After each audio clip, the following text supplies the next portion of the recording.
everybody doing today? I'm sorry, I'm a little emotional. You know what? I'm not going to apologize for that. The song brought me to a place of fulfillment and a place to remind me that that's what it's all about. MJ said it best. He said, I'm talking to the man in the mirror. The message couldn't have been any clearer. If I want to make the world a better place, I got to look at myself and make that change. So the title today is going to be Losing Yourself to Find Yourself. You know, I just came up with this on a whim because I was thinking about my life. And when I think about my life and my journey, I realize that I am finally coming into my true, authentic self. And it takes time because what we sometimes forget about life is that it's a process. And it is about enjoying the journey rather than the destination. But see, I was stuck on the destination for a very long time, especially as a kid. But one of the verses I want us to just think about while we talk today is an interesting verse that just resonates with me so much. And it's Luke 17:21, where Christ says the kingdom of heaven is within you. Now, I never really believed that until now. Because if you're like me, maybe you have felt these things, and I'm going to ask a few questions. I'll raise my hand high because this is my experience that I'm sharing with you, and I can only share my experience. I can't share yours. I don't know yours, but I do know mine. And have you ever felt unworthy or even, undeserving of love or undeserving of good things? How about have you ever felt like you really didn't have a sense of self, because you felt obligated to please everyone else around you? You had no idea what boundaries were because it was about everyone else becoming happy instead of you. Have you ever felt like no matter what you do or say, you will always be rejected? No one will ever approve of me. No one will ever be happy. It doesn't matter what I do or say. I'll never be accepted. I felt all these things growing up. I felt neglected, I felt unaccepted, I felt rejected, and I did not feel worthy of love. But when I tell you that this is one of the ways that I was trying to survive, this was a survival strategy that I was using for myself, would you believe me? That's all it was. It was a protective layer. So I'm going to share a quick story with you, and I'm not going to go too in-depth for the sake of time. But I'm the youngest of 5. And just imagine that for a minute. I don't know your life. I don't know your story. I'm going to walk around because I got to, loosen up around here. Woo! That song gave me, I just feel so good from that song. That's why I wanted it played. Thank you. Now, I'm the youngest of 5. Actually, the youngest of 6. My older brother died 2 hours after his birth. He is still with me. I got told what to do all the time. Every time. I mean, by everybody. It wasn't just my parents telling me what to do. My siblings told me what to do. My aunts and uncles told me what to do. My grandmothers told me what to do. But yet, oh, he's the baby. I still get called that by my aunties, by the way. That's the baby. He's so precious. Hey, baby, that's my little baby. I want that to sit with you for a minute because I want you to think about the impression that put upon me as a child growing up. It put upon an image that I had to portray my whole life as the baby, that's the adorable baby, could do no wrong. I was perfect in everybody else's eyes. And then I was like, well, that's who I am then. I'm perfect. I will be that way for all of you. Because that's what you expect, right? Because I'm the baby, I'm the precious one. But I had to act accordingly to whatever anyone said. How to be, what to do, what not to do, what to say, how not to be, how to sit. Sit up straight, boy. Don't look at me like that. Wipe that smirk off your face. And in my household, there was to be consequences if you did not act accordingly. Now, for some of these kids these days, I'm not going to talk about that, but some of these kids these days, I don't know. But in my household, you got your butt spanked if you didn't act accordingly. Just the way it was. That's how discipline was back. I'm 45. I'm old enough to share that. That's how discipline was for me in my household. So no, I didn't want to get my butt spanked all the time. So I was like, well, I guess I'll just be good and do whatever y'all tell me to do. But behind your back, So with that being said, I just want you to, I'm painting a picture for you. I want you to imagine growing up the way that I grew up. Yes, sir. No, sir. Yes, ma'am. No, ma'am. Those were the only responses that were supposed to come out of your mouth when an adult was speaking to you. When an adult told you what to do, you didn't say, well, I couldn't. No. There's no excuses. That's how you respond. So imagine the fear, the perfection, the performance base that I was looking for, that I was striving for all of my life. I have to be this way because if I'm not, there will be consequences. So I pretended. Because, of course, obviously, I stand before you as an imperfect human being, right? Obviously, I pretended. I had to fake my way through life. I had to smile even when I did not feel like smiling. Why aren't you smiling, Kareem? Smile, you know? All of those things to protect my identity, to protect from getting hurt, to protect from being rejected, to protect from being unaccepted. So I was in constant search for perfection. At the same time, I was filled with fear. I had a loud, stern, monstrous voice in the household growing up, and that was my father. My father was very militant. He was in the military. So if you know anyone from that time that's been in the military, you know it was wake up at 5 a.m. Everything was rigid, strict. If you did not adhere to those principles, then you got your butt spanked. So of course, around my parents, my father, my siblings, they say I'm an angel. Well, that's who I'll be. Because that's what you expect. But when I was not around them, I was trying to find who I really was. But in that, I was succumbed to peer pressure, to all of the things that, you know, a teenager would succumb to. However, it was too much rigidness. I couldn't take it.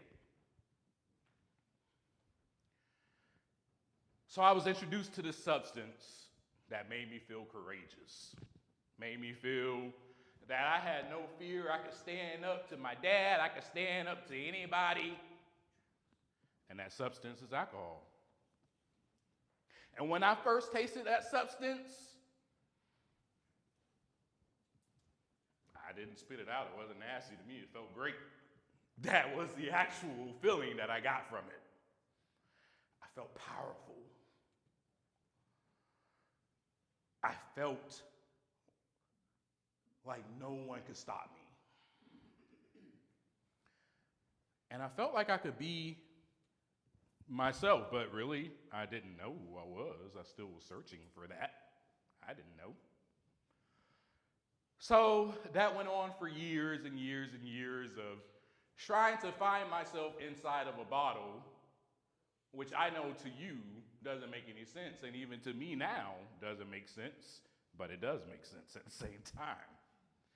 Because I wanted to be someone else. I did not like who I was, and I wanted to be someone else at all times. So that substance gave me the ability to pretend to walk around and be cool like the cool kids. It gave me the ability to say no to people, because I could never do that. But when I was drinking, I was like, no, you can't have this. This is my bottle. I'm drinking this by myself.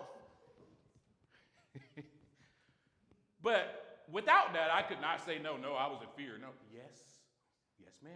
No, sir. Whatever you want. So I thought I found myself through all of that. And so I ran, I rebelled, because I was looking for, what was I looking for? Acceptance and approval. I was looking for love. And I left out something that is very important. Let me get to that real quick. I grew up in a household where no one said, I love you. Just let that sit for a minute. No one. No one. And I was the youngest. Nobody said, I love you, Kareem. You know how much that hurt me? Do you know how much damage that put on me? I just felt and thought to myself, well, of course I'm unworthy of love. No one ever told me that they loved me. So of course I'm not good enough to receive love. I'm an inadequate person. This is how I felt all my life. And the crazy thing about it is that because I didn't get it there, I tried to search for it everywhere else. I tried to search for it in women, couldn't find it there. Tried to search for it in alcohol, couldn't really find it there. I thought I did though, because alcohol was always there. Alcohol never left me, and I felt like alcohol was my best friend. And then the other thing about that is I was the youngest. My eldest, by the time I was 4, my eldest sibling was gone, out of the house. And she was the one that basically raised me, took care of me until the age of 4. My parents went through a divorce. There's abandonment right there. My eldest sibling left me, abandonment. Not on purpose, of course. She just turned 18, graduated high school, went to college. And then after that, the other one, and then the other one, and then the other one. And then I was by myself. I was only 11, I think. It was just me and that loud, monstrous, stern voice and some other lady. It's like, who is this trying to be my mom? Rebellion. The search for perfection continued. I strived my best to be perfect. Eventually, I knew that I couldn't, so I said, you know what, the heck with it. I'm just going to live my life how I want to live my life. I don't really care what anybody thinks about me. Although I did a whole lot. But the substance and the sex and the woman and all these other things that I was trying to find that acceptance in and approval in, it told me that I was great. I was worthy of love. It was a complete lie, but it was a survival strategy that I had to put on myself so that I can live, so that I can cope with life. And then the great thing happened. And this is something that happens when you begin to feel a little crazy or bonkers.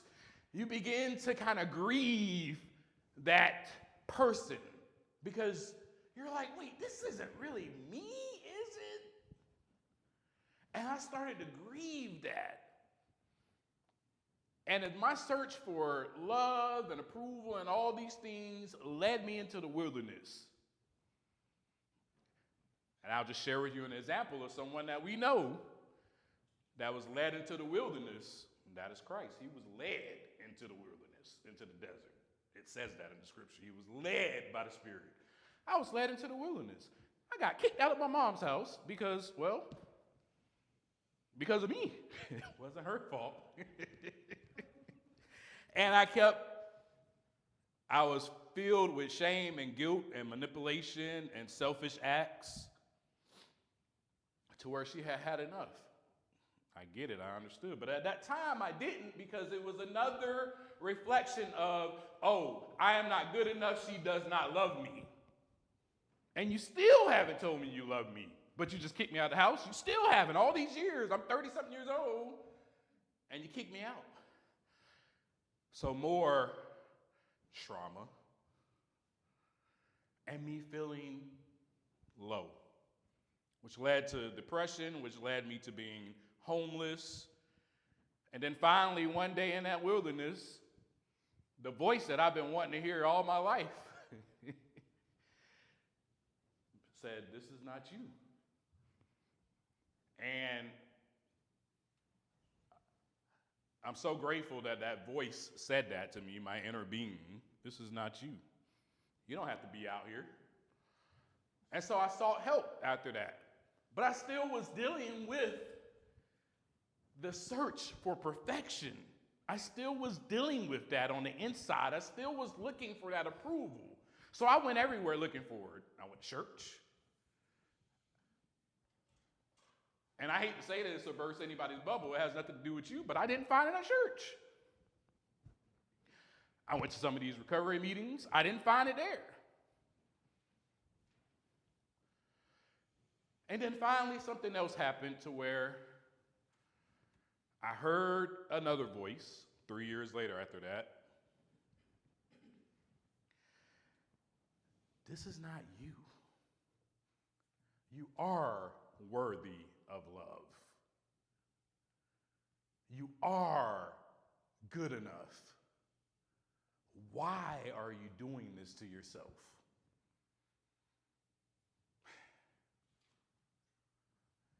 And I had to answer that. And my answer was, well, it's because I don't feel right about myself. There's something going on inside of me that I need to heal and work on. And I am fully aware that I am the problem. This is all on me. It's not my mom's fault. It's nobody's fault. Yeah, so what? They didn't say I love you. Whatever. I did not have to allow that to shape me or mold me into this person. So folks, when it comes to losing yourself to find yourself, from my experience at least, I had to get to a place where I was able to look the man in the mirror. Those questions had to be asked and answered. Hey, so why are you doing this to yourself? Man, I don't know. I feel like I'm not good enough, but you are. That inner being spoke to me so clearly that day. I got on my knees. I wrote down everything that I did.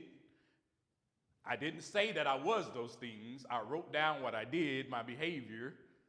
I said, gosh, God, just forgive me and help me. And I remember my therapist suggesting, you should probably try this recovery program out. and I got up the next day and I went there. And it wasn't the people, because I could have went anywhere. It wasn't the people. It was this renewed sense of being that I had received inside of myself that gave me the feeling to feel okay about myself, comfortable in my own skin, to admit, you know what? Yep, I have a problem. I have a disease of addiction. I need help. I'm willing to do whatever I need to do, because I know that I'm not really this person. I know that inside of me, there is a great being that has been suppressed. And that person's got to come out. It's got to come out. Because I have so much to give to this world. It's got to come out. I got to stop suppressing this. What the heck am I doing? I grieve that person, though. That person's still there. I have to grieve that person every single day when I look in the mirror. Go, you know what? I love you, but I can't let you out today. You got to stay. I want to let you out so bad. I know there's going to be situations that come up where I'm going to want to please this person and say yes to this person, and I'm going to want to make everybody happy because I'm feeling a little out of sorts or inadequate, but I'm going to have to set a boundary. Because I'm not that person that let all of his boundaries just be walked all over anymore. You know, I got all this stuff in my head, all this clutter. I don't know where this is coming from. Maybe I need to take a moment, breathe, meditate. It's a new being coming out of me. This is the self that we need to find. The self that we need to find is the self that depends upon a higher being, and that higher being is inside of each and every one of us. For the kingdom of heaven is within you. So those protective layers that we all put on to survive, we all do it. I don't know what yours is, but mine is, I'm scared of the world sometimes. I'm scared of what people think about me. Now I'm just like, whatever. I don't care what you think about me. I'm going to be myself. I'm going to find myself. I'm going to be loud. I'm going to jump for joy. Amen? Because back then, that little kid that ran everywhere and jumped, sit down, boy, don't do that. You can't tell me that anymore. I'm going to be myself.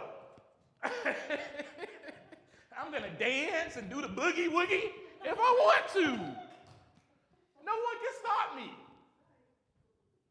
But I realize I have to give back what I have been given. I've been given a gift. For one, I've been given the gift of life, which is precious. For two, I've been given a chance to discover who I really am. And I've been given the gift of knowing that I am in unity, amen, and one with the Creator. And we all are. But it's just when we forget that we lose our way a little bit. I'm going to leave you with two things. I'm going to recite a poem. But first, are you familiar with Lion King? All right. Are you familiar with the scene where Simba lost his way, playing with Nyla, doing all this stuff, getting into trouble, just being very destructive? And then he comes to this place, and he hears his father's voice. Simba!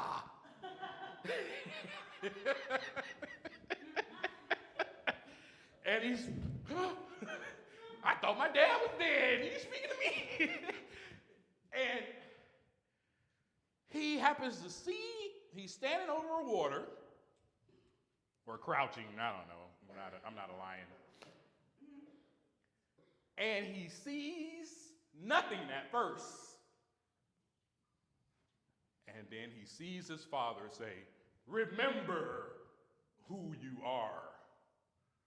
And in that reflection, I don't know if you noticed, at first it was his father. Then it merged into his own reflection. What if our father, mother, our God is saying that to us every single day? When you are given the gift of life, wake up, remember who you are. That is what we're supposed to be. That is who we're supposed to be. We are walking creations of our Creator. Everyone in the world needs to see that. That is the light that we've been given that lives inside of us to share and to be shown to the world. But it takes, looking at the man in the mirror, it takes a little bit of work. You just got to be willing to do it. It takes an inside job. And so I wrote this poem a while back when I was really thinking about all of this stuff a few years ago. And I'm just going to read it to you, and then we're dismissed.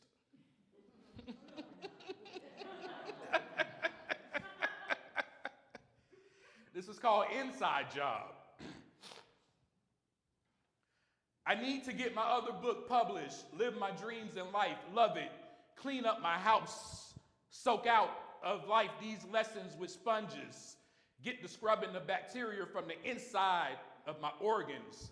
This is about microscopic organ isms that I can't see, infections, blind from disease, what's in them. Seems as deadly, venom, poisonous. My addictions, thank God for the power that is redemptive. I need to be intentional, serious with my intentions. My purpose is written.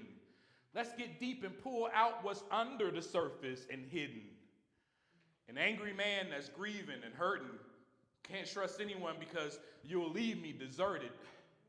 Now I'm facing abandonment. How can I place my faith in you when you mishandle it? This is real. I know the truth is hard to handle. Feels if I'm dismantled. Like I'm moving backwards. Now I'm splattered and crushed by her heels. Sometimes it's hard to deal. I must break off the rind of this fruit and tear apart the peel in order to reveal truth. How I really feel. So how do you feel? It feels like my heart has stopped beating for love, but I need it because I can't grow without it. I can't blossom apart from the tropics, but I feel lost if I'm not part of something toxic. Drama, the topic, hot-heated temperament, pressure rising in my blood. Now, that's what I call love, because this is the norm. Here comes the storm, violent winds, tropical depressions. Can't stop this from happening. I'm lost in depression. I can't get out of the bed again. Sleep is my sedative. I'm tired and going crazy. Am I losing my head again? Stressed out. I need time to breathe in fresh air and let the rest out. I'm having these psychotic thoughts make me want to tear my flesh out, expand my chest out and scream.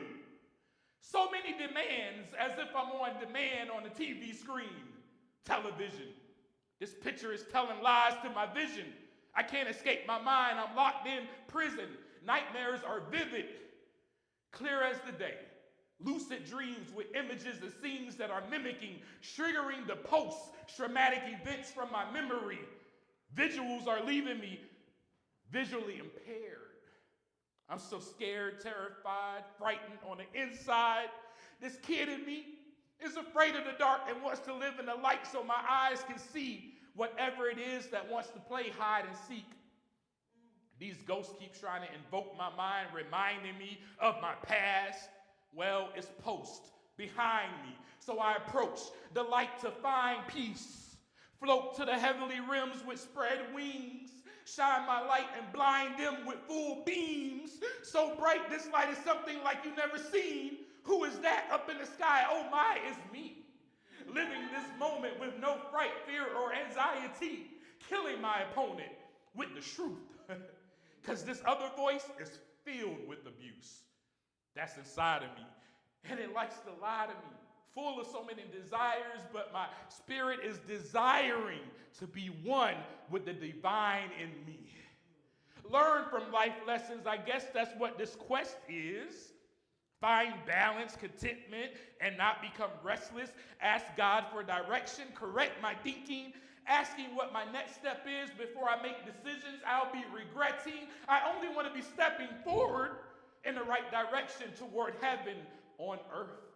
Disperse the past, stay present, mindful with the keen awareness. Release fear and grant me the courage to take on any project. Blair Witch. Trials and tribulations, be shrine this child's patience. Yes, I'm a kid, no kidding, that's how my brain is. It was arrested during the development stages. Life is a short span, live with many lifetimes, different phases. Seasons, fall, winter, spring is on its way. Needless to say, I just want to live in today. Keep my feet on solid ground and not sway or be moved by the wind and the waves. I can't stop my brain. My thoughts are on the run, trying to keep winning this race. I gotta tell them to chill, man.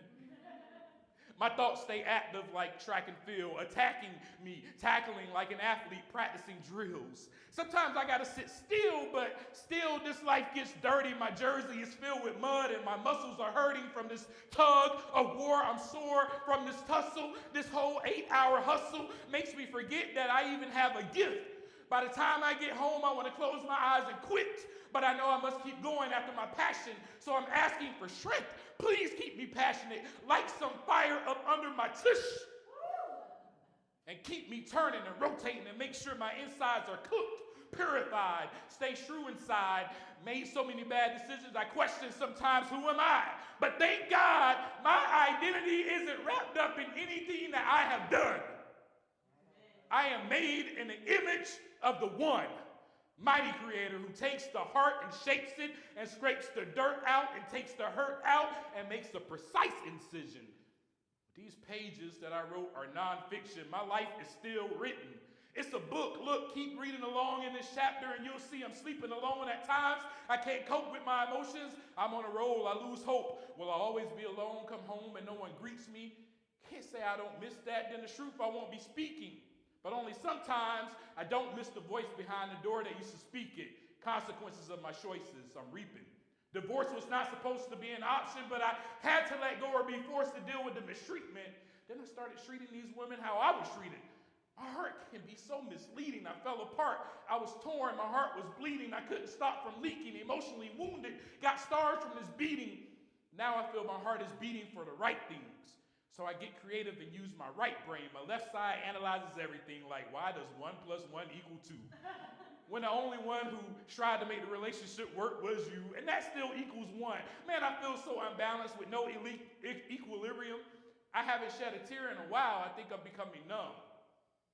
But I want to take a look, and I see my role and my part to play. So have I forgave myself completely? Well, that's hard to say. I'd rather be honest. I'm a work in progress. And life's a process.